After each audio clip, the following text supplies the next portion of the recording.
Manchester United's 1-0 defeat to Everton at Old Trafford, a match where they played with a man advantage for almost the entire game, wasn't just a bad day at the office. It was a loud, painful warning about a deeper, long-standing tactical wound. Under Ruben Amorim, United are trying to build an ambitious 3-4-3 system built on high pressing, quick transitions, and explosive wingbacks. But the ongoing crisis in those positions, especially on the left, has turned that system into a car with the handbrake stuck. It only runs at half capacity. At this point, it's no longer about who's to blame. It's about a system that demands extraordinary players, while being forced to rely on ordinary ones, or players stuck in the wrong roles.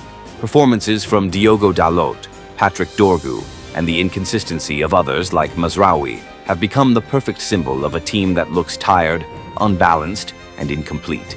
If Manchester United are truly serious about chasing trophies, upgrading this position in the winter transfer window isn't a suggestion, it's a must. In Amorim's 3-4-3 setup, the wingback isn't a traditional fullback. They're more like a high-intensity wide midfielder, someone who has to influence every phase of play, defending, transitions, and structured attacking. When the team drops into a defensive shape, the wingback becomes a key part of a back 5-2-3 or 5-4-1. They're the first line of pressure on the flanks, the ones who have to stop early crosses and force opponents to play backwards. Even a split-second delay pulls the wide center-back out of position, opening a deadly pocket of space, the kind of space opposition strikers dream about exploiting. One of the most crucial tactical demands in this system is that the wingback must read the game well and move early to seal off the half space, that dangerous gap between the center-back and the defensive midfielder. A wingback who lacks discipline or struggles to sense danger will break the entire defensive structure, giving opposition midfielders or wide forwards a free runway to attack the box. And when United switch into attack, the wingback instantly becomes the main connector, the piece that keeps the shape balanced and gives the team depth. They have to hold the width to stretch the opponent's backline, especially when the wide forwards tuck inside as inverted wingers, almost playing like number 10 or second strikers.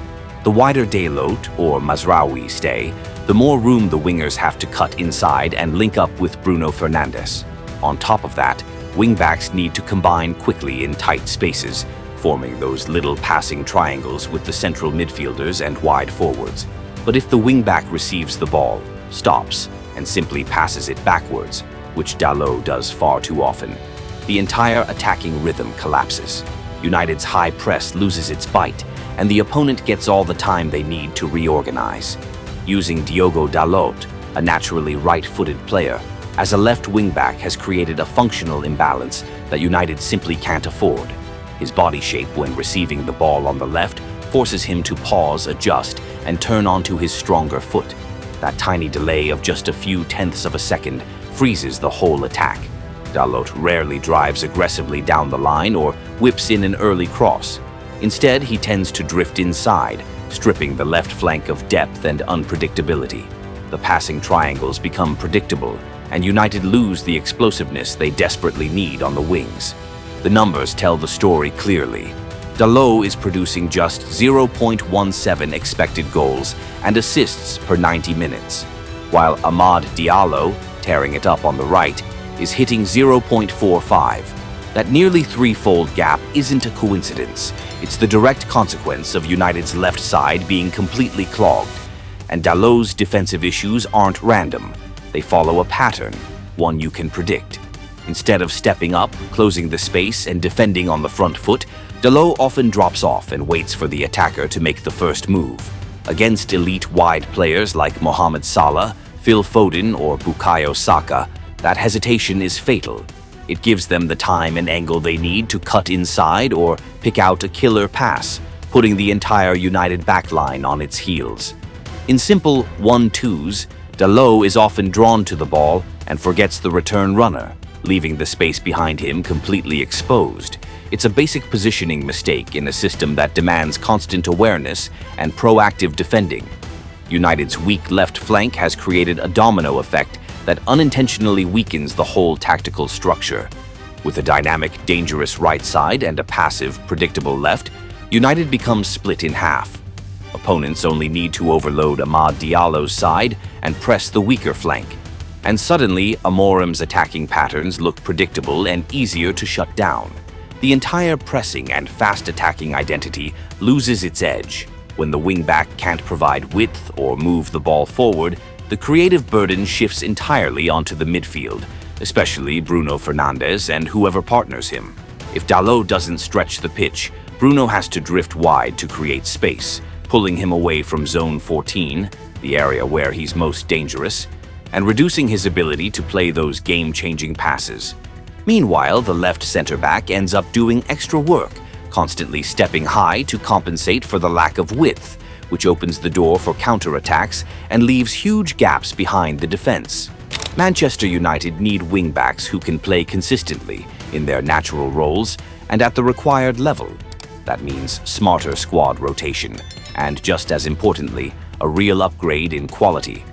Mazraoui is the best fit for the left wing-back role in Amorim's 3-4-3.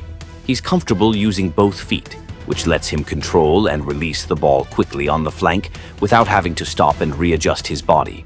More importantly, he naturally drifts inside in a smart, controlled way, helping United keep the attacking rhythm flowing while adding unpredictability in the half space.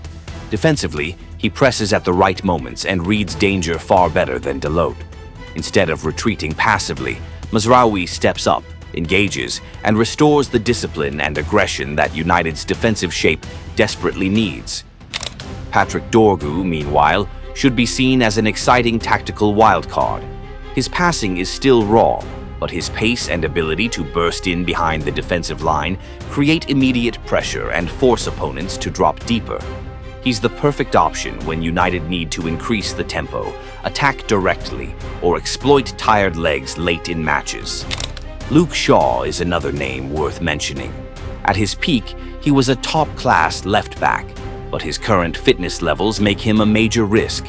He needs careful management and shouldn't be starting week in, week out. Dalot can still have a role in lower-intensity matches, but his minutes on the left must be reduced and eventually replaced by a natural, high-quality left-sided wing-back. In the end, Manchester United under Ruben Amorim have the blueprint of a modern, ambitious system. But the team is being held back by the quality and balance of its wing-backs, especially on the left.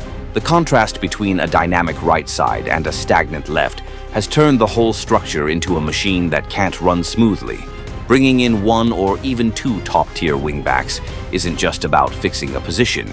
It's the key to unlocking the full potential of this 3-4-3 system, and putting Manchester United back on a path where competing for major trophies becomes a realistic goal again.